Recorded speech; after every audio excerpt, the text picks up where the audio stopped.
श्रीमद् भगवत गीता के 6वें अध्याय का हम लोग मनन कर रहे हैं, जिसमें हमने कल देखा कि भगवान श्री कृष्ण कहते हैं कि वो व्यक्ति अपना मित्र है जिसने अपने मन को वश में कर लिया है, और वह व्यक्ति अपना शत्रु है जो अपने मन को वश में नहीं करता।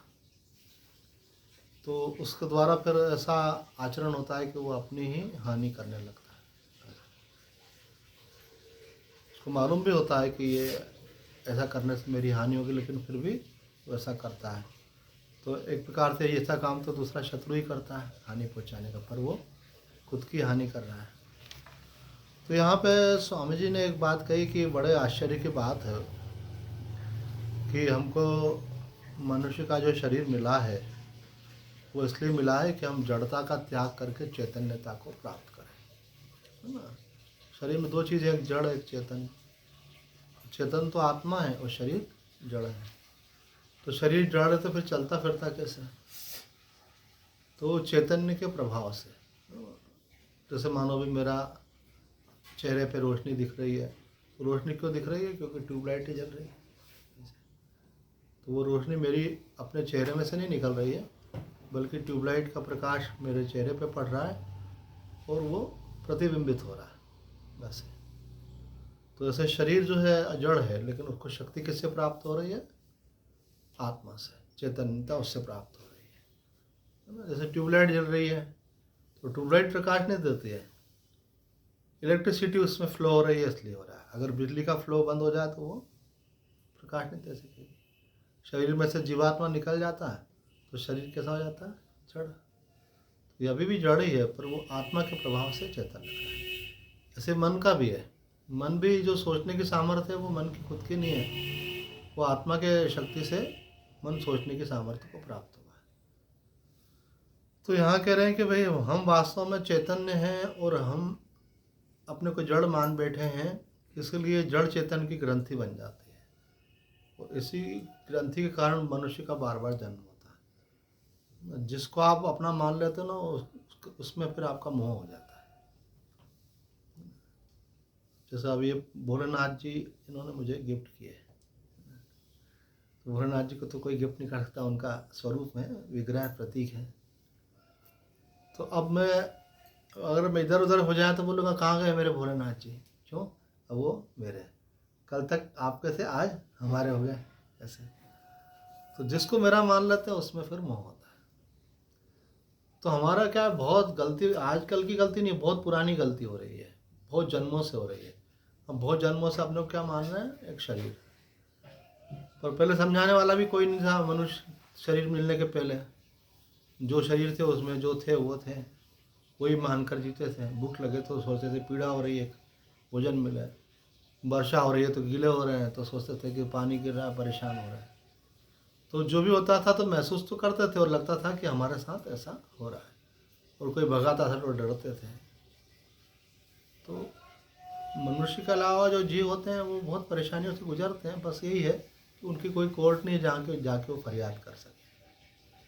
आपके घर में कोई कुत्ता आके बैठे, हमारे घर में क्या बैठा, और भाग भाग भाग भाग, वो किसको जाके बोलेगा मेरे को कोई भगवान मेरे लिए कोई जगह तो बनाओ कि जहाँ मैं मस्ती से बैठूँ।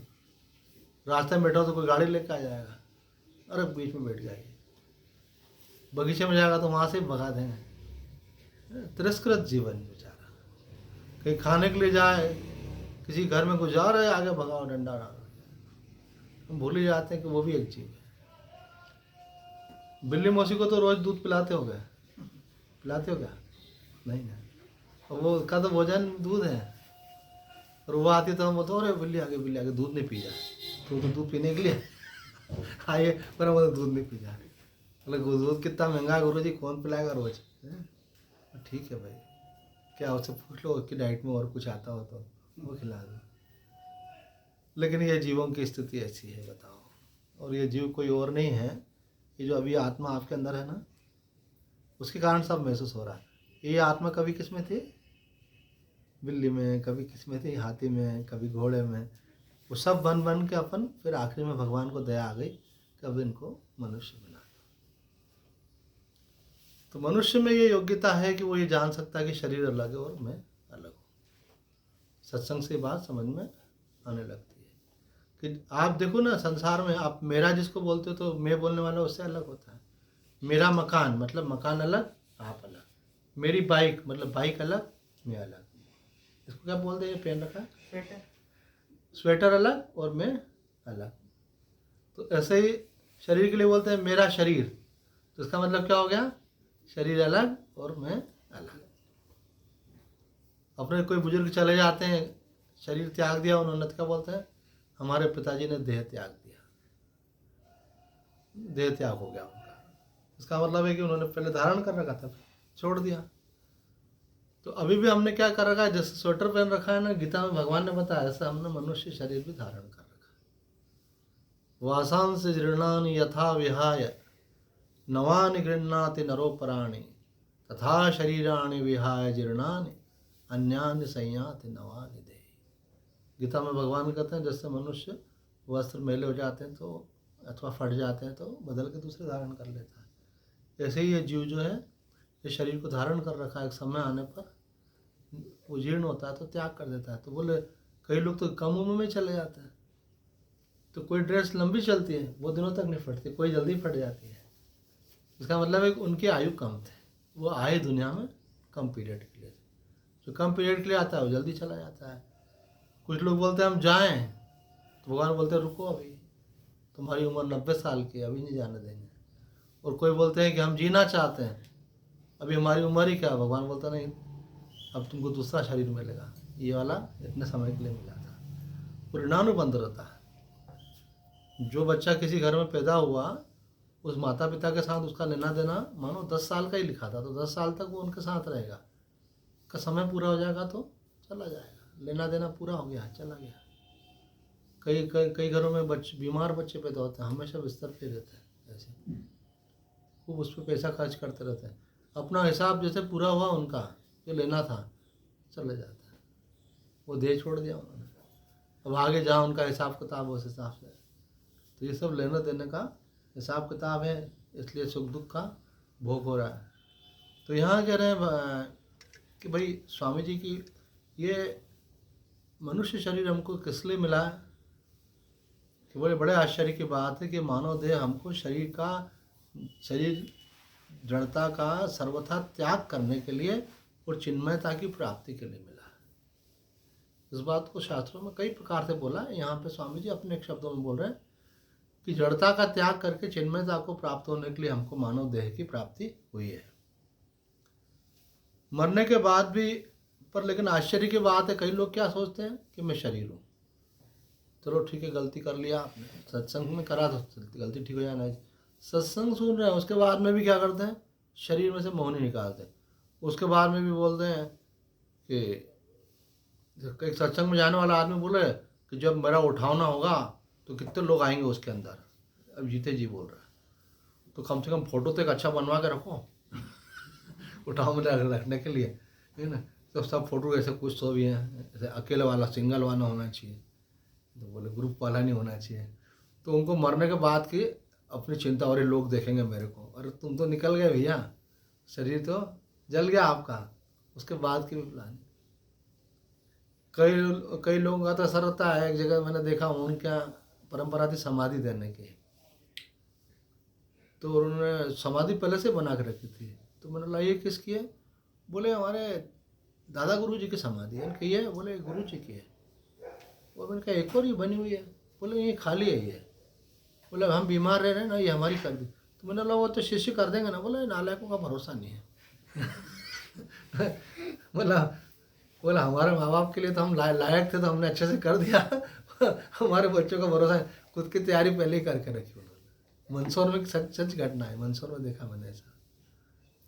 तो आदमी को मतलब मरने के बाद के शरीर की भी चिंता, अरे भाई तब तुम रहे नहीं शरीर में, तो वो तो क्या है, नहीं तो आदमी फिर जीवात्मा चलता है साथ में, उसको दिखता है। नहीं तो ऊपर जाके भी फ़ोन लगाता, क्यों मेरी अर्थी को उठाने कितने लोग आए थे कितने लोग मेरे पीछे चल रहे थे, और घर वाले ढंग से रो रहे थे कि नाटक कर रहे थे। संसार में कौन किसका भैया। तो कह रहे हैं कि कुछ लोग क्या है वर्तमान में तो खैर मोह रखते ही हैं, मरने के बाद भी मूर्ति, चित्र आदि के रूप में अपना नाम रूप कायम रखना चाहते हैं। तुम अगर शिष्य बनो हमारे और आगे चल के प्रवचन करना हो तो जहाँ प्रवचन करो तो एक फ़ोटो मेरा टांग के रखना। कब? जब मैं मर जाऊँ उसके बाद तब।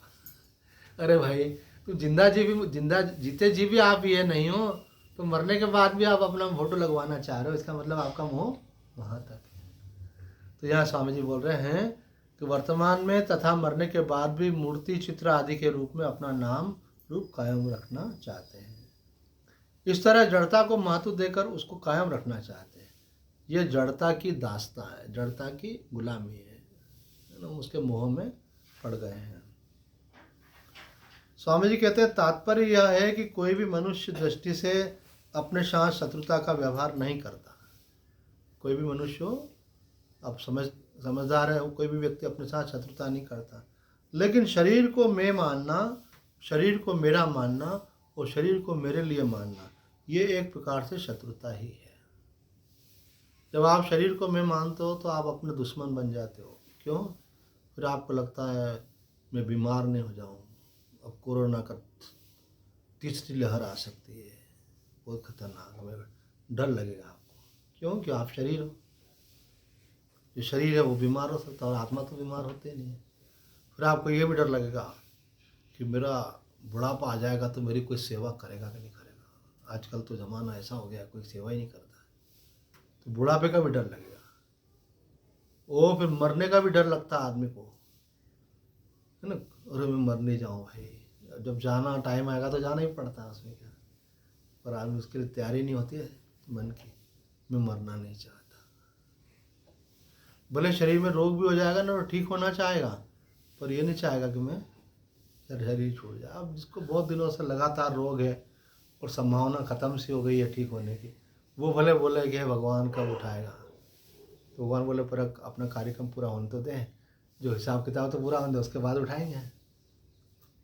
बोला आपका समझ तो सब आपके हाथ में क्या, मैं आप भले मत उठाओ, मैं चला जाऊँगा। किसी ने जहर खा लिया, भगवान बोले हिसाब किताब तो पूरा होगा, देखो दूसरे शरीर में ये वाले काटना पड़ेगा कर्म, अगर इसमें नहीं काटेगा तो वहाँ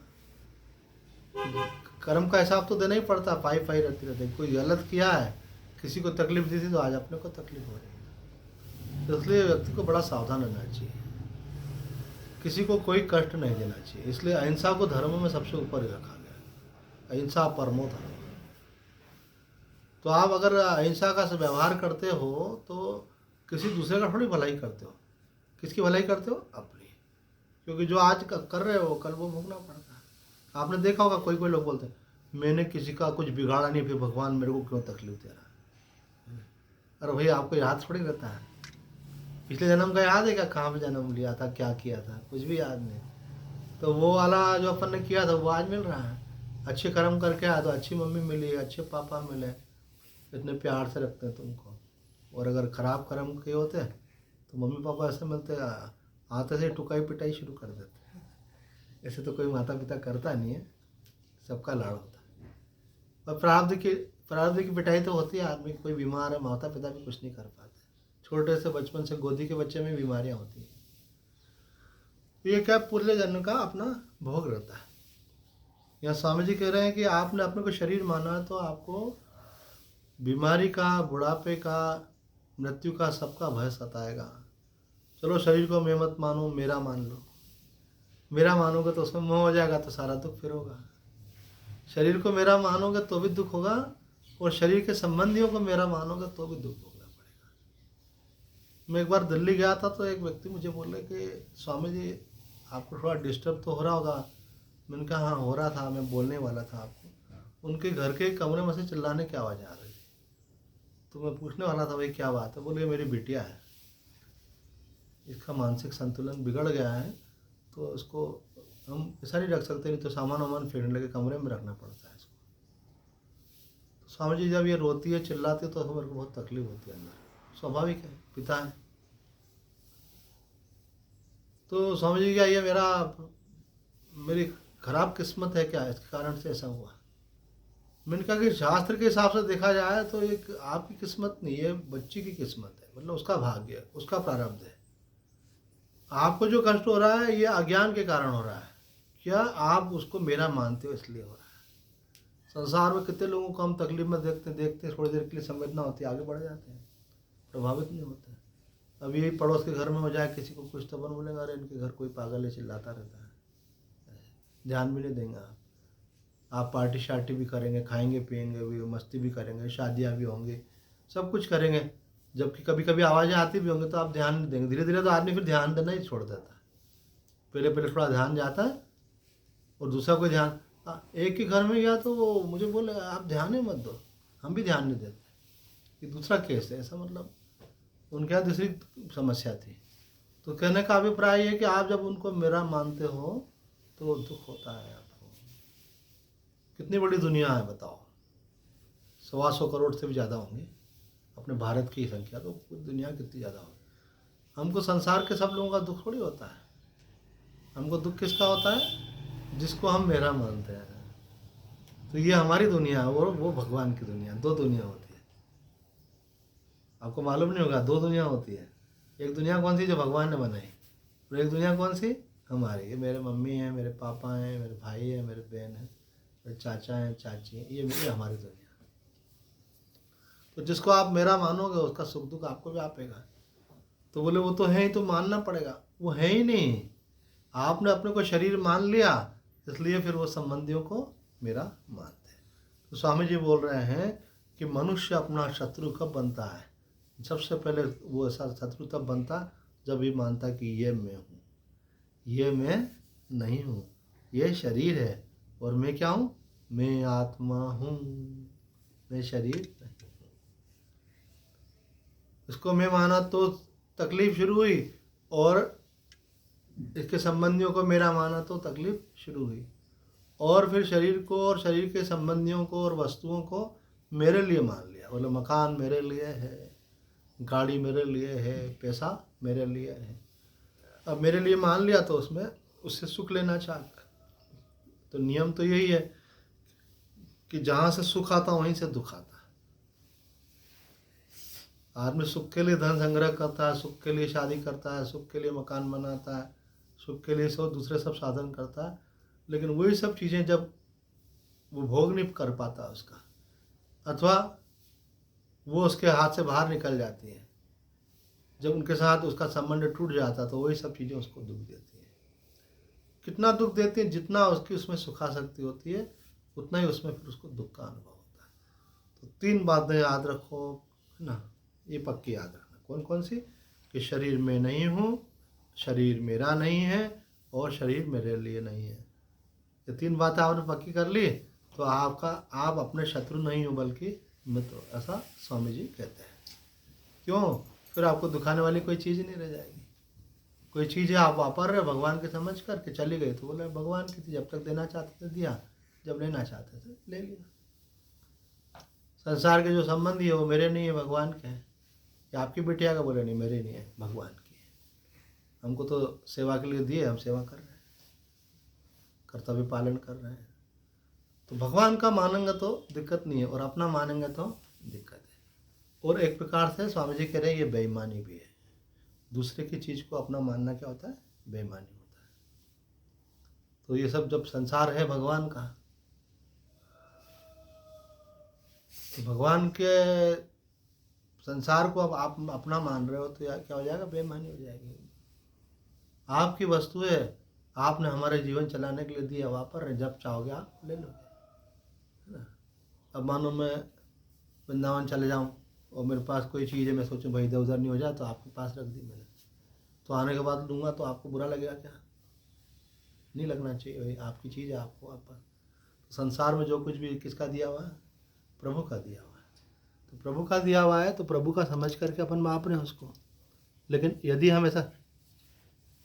यदि हम उसको ऐसा मान लेंगे कि ये हमारा है, और ऐसा हमारा मान करके अगर हम भोग करना चाहेंगे तो हमको सुख तो मिलेगा, लेकिन फिर बाद में उसमें दुख भी मिलेगा। और भगवान का मानेंगे तो बोलेंगे ठीक है, जब तक भगवान की इच्छा थी। हाँ, कोई बोलेगा मैं कमा के लाया था, अरे मेहनत तो बहुत कर रहे हैं लेकिन सबको मिल रहा है क्या, देने वाला तो परमात्मा ही है।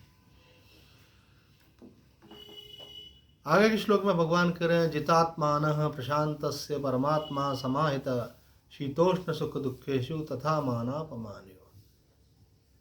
मन को जीतने वाले शांत चित्त पुरुष का अंतःकरण शीत उष्ण सुख दुख मान अपमान आदि द्वंद्वों में भी शांत रहता है। उसी का अंतःकरण परमात्मा में समाहित होता है। तो बोले हमारा मन परमात्मा में स्थित हो जाए अथवा हमारे हृदय में परमात्मा स्थित हो जाए, इसके लिए क्या करना होगा? तो यहाँ बता रहे हैं उसके उपाय के रूप में कि 3 बातें भगवान ने यहाँ कही। ये 3 बातें जिसके अंदर होती हैं उसके मन में परमात्मा दृढ़ हो जाता है, स्थित हो जाता है। कौन कौन सी बातें? तो भगवान बोलते हैं जितात्मान। एक बात तो ये कि उसने शरीर इंद्रियां मन जो है उनके ऊपर विजय प्राप्त कर लिया, अर्थात वो अपने अनुसार उनको चलाता है ना। जैसे किसी ने डॉग पाल लिया तो वो क्या हो गया? मालिक। तो जो डॉग को जहाँ घुमाने ले जाकर जाना पड़ेगा। पर होता क्या है, कई बार वो डॉग जहाँ जा रहा है आप पीछे पीछे जा रहे हैं। इसका मतलब क्या हुआ कि डॉग आपको घुमाने ले जा रहा है। ऐसे तो कोई चीज़ है उसको आप अपने अनुसार चलाओगे तो वो आपकी है, और आप उसके अनुसार चलोगे तो वो मालिक बन गई। तो इंद्रियां बोलती मेरे को ये खाना है, मेरे को ये देखना है, मेरे को वो करना है, और हम उनके साथ जुड़ गए, वो उसके बिना रह नहीं पा रहे। इसका मतलब क्या हो गया कि इंद्रियां बन गई मालिक और हम बन गए गुलाम। तो माँ आनंदमयी कहती थी कि आप चाय नहीं पीते हो, चाय आपको पीती है। बोले क्या मतलब? बोले मतलब ये है कि चाय को बोलते मेरे को पियो, मेरे बिना तुम रह नहीं सकते हो, तो आपको पीना पड़ता है उसको। बोले संसार का आप भोग नहीं करते, संसार ही आपका भोग करता है, क्योंकि उसमें आसक्त हो आप, तो उसके बिना आप रह नहीं पाते हो। वो वस्तु थोड़ी बोलती है कि मेरे को, हम बोलते हैं कि हम रुपए के मालिक हैं, रुपये का हम मालिक कहाँ हैं? रुपया अगर रुपये का मालिक हो तो हम उसको चाहे तो छोड़ दें, चाहे तो रखें, लेकिन अगर हम छोड़ दें तो घबराहट होती है, और भाई मैं तो देना नहीं चाहता, देने में मन छोटा होने लगता है। इसका मतलब क्या हुआ? अथवा खो जाए तो, चोरी हो जाए तो इसका मतलब क्या हुआ कि वो आपको बार बार उसकी याद इसलिए आती क्योंकि आप उसमें आ सकते हो। तो यहाँ स्वामी जी कह रहे हैं, भगवान श्री कृष्ण कह रहे हैं कि जिसने अपने शरीर इंद्रिय मन पे विजय प्राप्त कर लिए, जितात्मना प्रशांतस्य, जो सदैव प्रसन्न रहता है। कुछ लोग क्या होते हैं, कभी तो प्रसन्न रहते हैं और कभी फिर रोने लग जाते हैं। तो भगवान क्या बोल रहे हैं कि मेरी प्राप्ति करनी है तो आपको सदैव प्रसन्न रहना चाहिए। मालूम सदैव प्रसन्न कौन रह सकता है? जिसकी किसी में भी आसक्ति नहीं रहती है वो प्रसन्न रहता है, और जिसकी किसी भी चीज़ में आसक्ति होती है ना, और वो आसक्ति इधर उधर होती है तो वो भी इधर उधर होने लगता है। अब आपने बोला ये वाली ड्रेस मेरी है, और वो भाई ने ले ली, मम्मा मेरी ड्रेस ले ली उन्होंने, क्यों? क्योंकि आप उसको अपनी मानते हो। तो आप संसार में किसी चीज़ को अपना मत मानो। व्यवहार की दृष्टि से ठीक है, संभालना चाहिए अपनी चीज़ें, लेकिन वो वास्तव में आपकी नहीं है। यहाँ कह रहे हैं अगर सदैव प्रसन्न रहना चाहते हो तो न वस्तु को, न व्यक्ति को, न परिस्थिति को, किसी को भी अपना मत समझो, तो आप सदैव प्रसन्न रहेंगे। नहीं तो आज अनुकूल परिस्थिति कल थोड़ी प्रतिकूल भी हो सकती है, तो जैसी है वैसी है, स्वीकार करना चाहिए। अभी घर में स्वस्थ है, बोला अच्छी बात है। अब कल किसी का स्वास्थ्य खराब हो गया, बोले ठीक है, जो है भी लाओ दवाई ठीक करो, और क्या है। तो जैसा है वैसा है। एक महाराज जी तो इसके ऊपर बड़ा जोर देते हैं, जीवन जैसा है वैसा है। अगर कोई बोले जैसा है वैसा है, इसका मतलब क्या? वो ज्ञानी है, इसका मतलब वो भक्त है। बोले जैसा है, भगवान की इच्छा है, जैसा जो उन्होंने रखा वैसा है। बोले कैसे हो? बोले भगवान ने जैसा रखा वैसे है। बोले वही तो पूछ रहे हैं, भगवान ने कैसा रखा? तो जैसा भी भगवान रखे उसमें आप राजी रहो, शिकायत मत करो, अपना जो उचित प्रयत्न है वो करना चाहिए। बीमार भगवान ने की योजना में अगर हो गए तो ये मत सोचो कि भगवान ने कर दिया तो बीमार ही रहो। कोशिश करो ठीक करने की, हो जाए तो उनकी कृपा है, और थोड़ा टाइम लग रहा है तो भी उनकी इच्छा है, और ठीक हो गए तो भी उनकी कृपा है। तो उनकी रजा में राजी रहना। तो यहाँ पे ये बोल रहे हैं प्रशांत से, अर्थात सदैव प्रसन्न रहने वाला। अगर आपको परमात्मा की प्राप्ति करनी है तो आपको सदैव प्रसन्न रहना पड़ेगा। ऐसे नहीं कि कभी कभी रोने ही लग गए, रोना नहीं। छोटे बच्चे अलग ढंग से रोते हैं, बड़े अलग ढंग से रोते हैं। छोटे बच्चे जो है आँख से आंसू निकाल देते हैं, बड़े आँख से आंसू नहीं निकालते, लेकिन मन में तनाव हो जाता है, भय हो जाता है, चिंता हो जाती है, अब क्या होगा। ऐसे बोले जो होगा होगा, देखा जाएगा, अभी से क्यों चिंता करना है, पहले से क्यों चिंता करना है, जब परिस्थिति आएगी तब देखा जाएगा। बोले अभी रोडीकरण होने वाला है, ये हमारी दुकान आधी चली जाएगी, फिर क्या होगा। तो मैंने बोला अभी तो सरकार ने प्लान बनाया, कब कर रही है, जब होगा तब होगा। बोले स्वामी जी जिसका होता है उसको मालूम पड़ता है ज्ञान देना सरल है। उनके बात तो सही है, लेकिन जिसको ज्ञान हो जाता है उसको तकलीफ कम होती है, और जिसको ज्ञान नहीं होता है तो तकलीफ ज़्यादा होती है। बोले मान लो कि इतने होते ही नहीं तो फिर क्या करते, फिर किराए के लेते कि नहीं, कहीं नहीं खाए किराए के ले लेंगे। भाई संसार में कुछ भी पक्का नहीं रहता। पहले आप देखो कुछ जगह रहते थे, मैं आया था आपके वो डुप्लेक्स के अंदर, तो सामने कैसे गाड़ियाँ लगी रहती थी, फिर उनको कुछ किसी को असुविधा हुई वहाँ से बदल के दूसरी जगह चलेगा। तो वो अपने प्रारब्ध रहता है, बदलता रहता है ऐसा, आज यहाँ हो तो कल वहाँ हो। जहाँ जिसका दाना पानी रहता है, जो उसके भाग्य में लिखा रहता है सुख दुख। आदमी क्या करता है, बोले ये बहुत अच्छे हैं, ये मेरा ध्यान रखते हैं, वो क्रेडिट किसको देता है, व्यक्ति को। और बोले वो तो बहुत ख़राब है, उन्होंने मुझे बहुत तकलीफ दी। न वो ख़राब है नहीं अच्छे हैं, आपका जो कर्म है वो आपको परिस्थिति देता है। संसार में न कोई आपको सुख देता है न कोई दुख देता है, आपका जो पूर्व कर्म है वही किसी व्यक्ति को माध्यम बना करके सुख देता है, दुख देता है। तो अगर शिकायत करनी भी है तो अपने आप से करो कि ऐसे कर्म क्यों करें। बोले वो तो अब अनजाने में हो गए, बोले अनजाने में तो हो गए कोई बात नहीं है, अब जाने में तो मत करो, है ना। जानबूझ करके अगर आप गलत काम करेंगे तो वो आपको, सत्संग सुनने के बाद फिर क्या होना चाहिए कि आज से मैं कोई गलत काम नहीं करूँगा। आज से कोई गलत काम अगर हम कर रहे हैं, इसका मतलब सत्संग में जाने के बाद भी गलत करें तो फिर सत्संग में जाने से क्या फ़ायदा। भगवान के मंदिर में जा रहे हैं, भगवान से डरना चाहिए। देखो बाकी लोगों को तो सीसीटीवी कैमरा देखता है, और आपको कौन देखता है, वो बाकी लोगों को देखता है कि नहीं, उनको भी देखता है। भगवान तो सबको देख रहा है। तो भगवान की नज़र से कोई बच नहीं सकता, इसलिए कभी कोई गलत काम मत करो। हमारे गुरुजी ऐसा बोलते थे, अगर केवल आपको इतनी कॉन्शियसनेस रहे कि भगवान मुझे देख रहे हैं तो आपके जीवन का सारा दोष दूर हो जाए। आप शरीर से गलत काम करोगे नहीं, वाणी से गलत बात बोलोगे नहीं, वो मन में गलत बात सोचोगे नहीं। देखो दूसरे लोग तो आपको, यहाँ कैमरा भी जो होगा ना वो केवल आपको बाहर से पकड़ेगा, मन में क्या चल रहा है वो कैमरे को मालूम पड़ता है क्या, नहीं। भगवान को तो ये भी मालूम पड़ता है कि हम मन में क्या सोच रहे हैं। हम सामने से बोलेंगे आप हमें बहुत अच्छे लगते हैं, आइए आइए, और मन में सोचेंगे कब जाएंगे ऐसे, तो उसको क्या मालूम है हमारे बारे में क्या सोच रहे हैं। लेकिन भगवान को तो ये भी मालूम पड़ता है, बोले ये बहुत ड्रामेबाज है, ये ऊपर से कुछ बोलता है अंदर से कुछ चलता है। तो यहाँ कह रहे हैं प्रशांत से सदैव प्रसन्न रहना है, तो एक ही उपाय से क्या, किसी में भी आसक्ति मत रखो। Attachment is the cause of sorrow. सब दुखों का मूल कारण क्या है, आसक्ति। संसार में हर चीज़ के साथ ऐसा समझ के चलो कि भगवान का दिया हुआ है, जब तक है उनकी इच्छा है, उनकी मौज। उसको पकड़ने की कोशिश मत करो, पकड़ने की कोशिश करोगे तो फिर दुख भोगना पड़ेगा, क्योंकि चीज़ें पकड़ में आएंगी नहीं, एक दिन सब हाथ से निकल जाएगा। जब व्यक्ति मर जाता है तो उसका क्या होता है, हाथ कैसे नहीं खुल जाता। जब पैदा होता है तो छोटे बच्चों को देखा है कैसे मुट्ठी बांध के रखते हैं, तो बोलते हैं मुट्ठी बांध के आया था और हाथ पसारे जाएगा, कोई साथ लेकर के नहीं जाएगा। तो पहले से मुट्ठी खुली हुई है तो टेंशन ही नहीं है, और बांध के रखिए तो कोई खोल नहीं दे, इसका डर लगता है। मुट्ठी तो एक प्रतीक है, मतलब मुट्ठी का मतलब है कि संसार को पकड़ रखा है, वस्तुओं को, व्यक्तियों को, परिस्थितियों को, मान सम्मान को। जैसे मेरी इतनी इमेज है, लोग क्या सोचेंगे। अरे भाई जो धर्म है उसके अनुसार चलो, अपनी इमेज क्या को पकड़ के बैठे हो। एक व्यक्ति को नुकसान हो गया पैसे का, तो उसको मैंने बोला भाई इतनी महंगी गाड़ी में काहे को घूम रहे हो, ऐसे मकान में क्यों लोग रह रहे हो, कम वाले मकान में रह लो, लोन चढ़ता जा रहा है आपके ऊपर।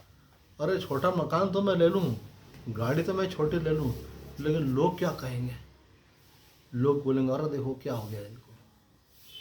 मैंने कहा लोगों के चक्कर में तुम अपना और ऋण चढ़ाते चले जा रहे हो, ब्याज का मीटर तो चालू हो जाता है, तो मैंने अब ज़्यादा नुकसान हो जाएगा इस चक्कर में।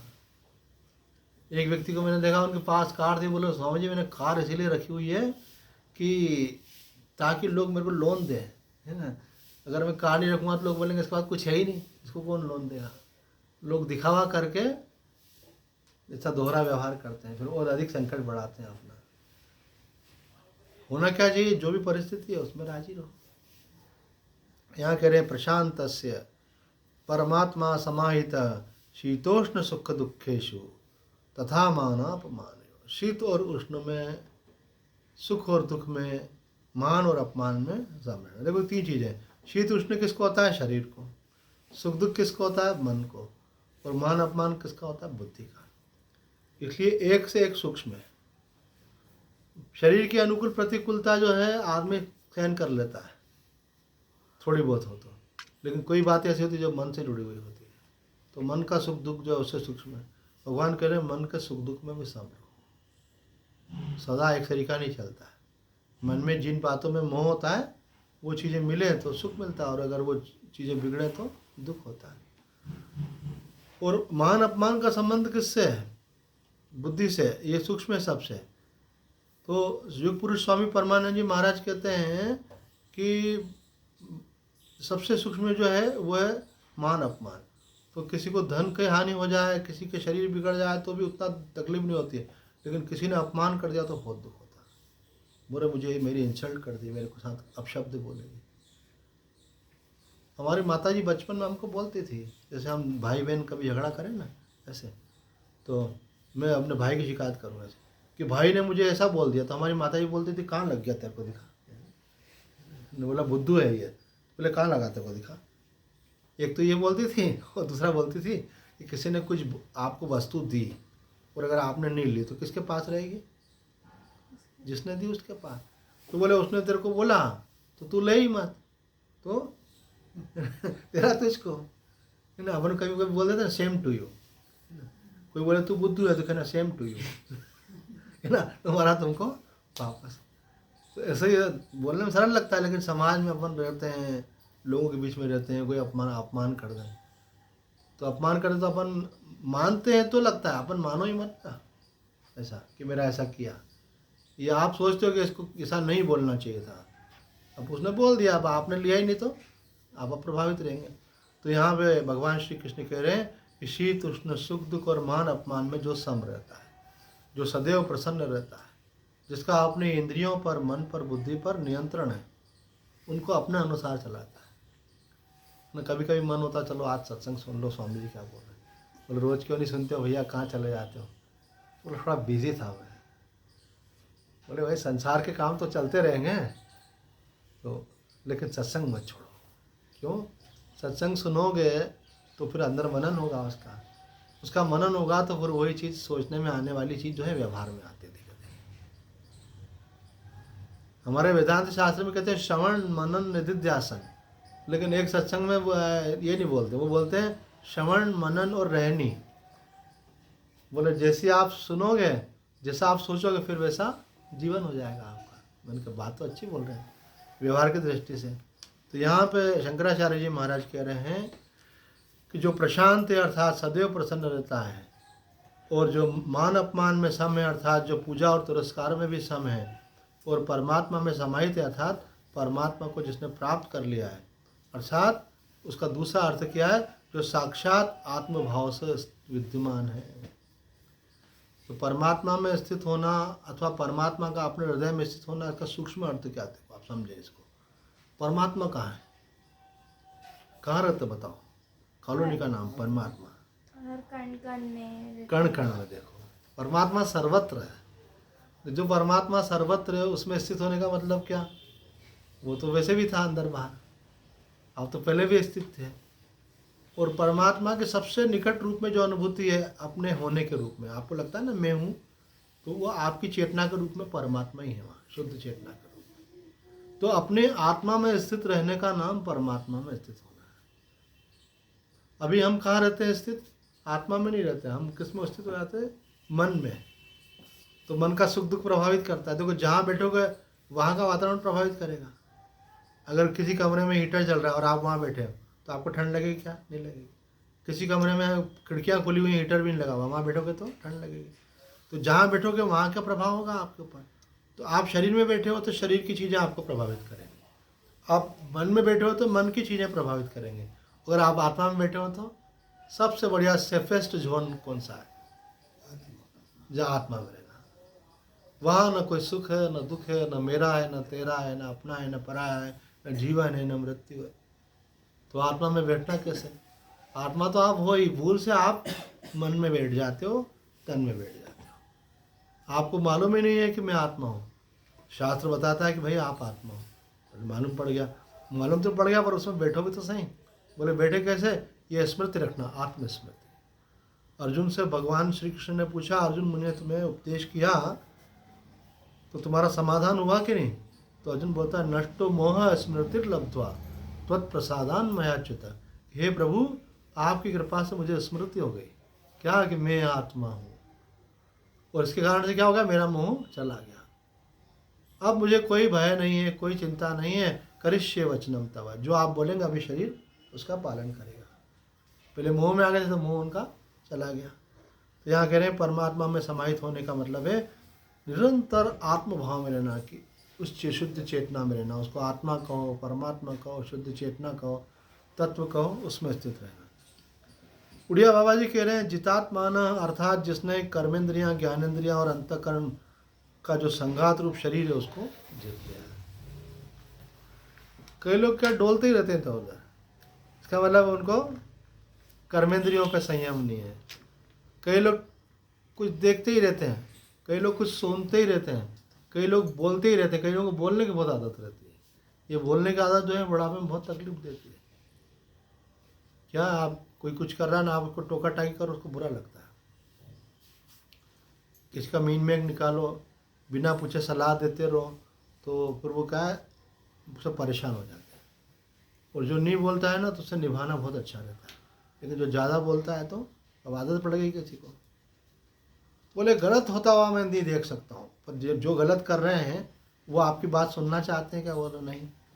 फिर आप बोलोगे तो बोले नहीं, मैं बोले बिना रह नहीं पाता। फिर क्या होगा? अशांति हो जाएगी। कई लोगों को बोलने की आदत रहती है, अनावश्यक बोलते रहते हैं। बहुत सारे समस्याएं तो कम बोलने से ही टल जाती है। अगर आप नहीं बोलो तो बात आएगी, चली जाएगी, और जहाँ आपने बोला तो समस्या बढ़ जाती है। तो यहाँ कह रहे हैं कि आपकी कर्मेंद्रियों पे भी आपका ये जीवा क्या कर्मेंद्रिय है तो ये छोटी सी, लेकिन काम तो बहुत महत्वपूर्ण करती है। एक तो स्वाद लेने का काम करती है, और दूसरा बोलने का। और बोलने में कभी कभी ऐसा बोल देती है ये कि सुनने वाले का दिल टूट जाता है। जैसे ओ, एक शब्द जो है आपका संबंध बनाता है, और एक शब्द आपका संबंध बिगाड़ देता है। तो यहाँ पे शंकराचार्य जी महाराज कह रहे हैं कि आप सावधान रहो, अपने कर्मेंद्रियों को अपने संयम में रखो, अपने ज्ञानेंद्रियों को अपने संयम में रखो। अपने को मालूम है ये चीज़ नहीं देखना चाहिए, वो मत देखो, गलत चीज़ है, संस्कार बनेगा, मन में विकार आएंगे, ऐसी चीज़ें देखना नहीं चाहिए, अपने को मत देखो। तो जिसका शरीर जो है वो अपने वश में है, वो व्यक्ति क्या कहलाएगा? जितेंद्रिय।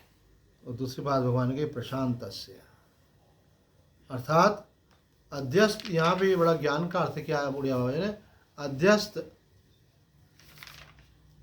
वस्तुओं का अत्यंत भाव देखने के कारण जिसका चित्त शांत रहता है। टेक्निकल बात है कि आप हो आत्मा, आपने अपने ऊपर क्या आरोपित कर लिया कि मैं एक व्यक्ति हूँ, उस पर क्या आरोपित कर लिया कि मैं एक मनुष्य हूँ, उसके ऊपर आरोपित क्या कर लिया कि मैं लड़का हूँ, लड़की हूँ।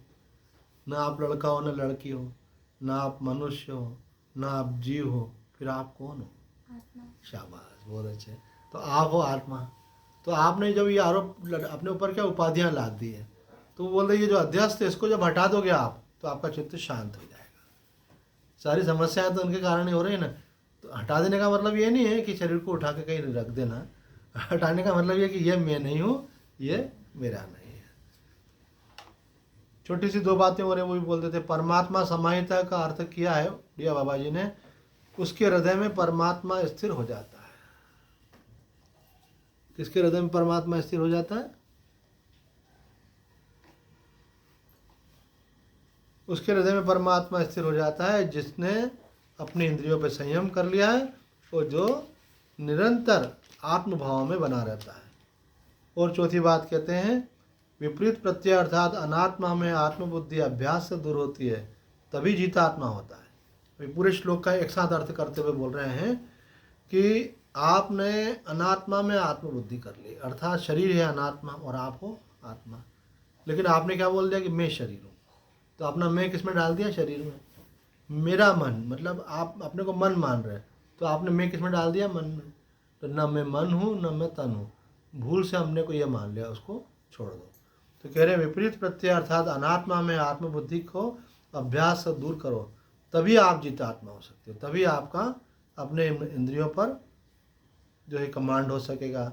जिसका चित्त अपने में अर्थात आत्मा में लगा हुआ है वही द्वंद्वों को सहन कर सकता है, मान अपमान सुख दुख अनुकूल प्रतिकूल। कौन सहन कर सकता है? जिसको जो अपने आप में स्थित है। जो देह में स्थित होगा तो देह के धर्मों से प्रभावित हो जाएगा। तो देह में रह कर के समता का अर्जन नहीं करना है, बल्कि ये समझना है कि मैं देह नहीं हूँ, मैं आत्मा हूँ। जो हो रहा है शरीर के साथ हो रहा है, हमको अप्रभावित रहना है। जुड़ जाएंगे तो प्रभावित होने लगेंगे। शीतोष्ण आदि द्वंद्वों को वही सहन कर सकता है, तथा अनात्म वस्तुओं से असंग होने पर जीव ही ब्रह्म है। बोले आप स्वयं साक्षात जगदम्बा हैं। कब? जब आप अपने को देह भाव छोड़ देते हो, जब आसक्ति को छोड़ देते हो, जब मैं मेरापन छोड़ देते हो, तो जो आप शुद्ध चेतना है उसमें साक्षात परमात्मा का ही स्वरूप है और वही आप वास्तव में हो। तो आज इतना ही कहकर अपनी वाणी को विराम देते हैं। ओम पूर्णमदः पूर्णमिदं पूर्णात् पूर्णमुदच्यते पूर्णस्य पूर्णमादाय पूर्णमेवावशिष्यते। ओम शांति शांति शांति। हरि ओम तत्सत्। आइए प्रेम से भगवान का नाम लें।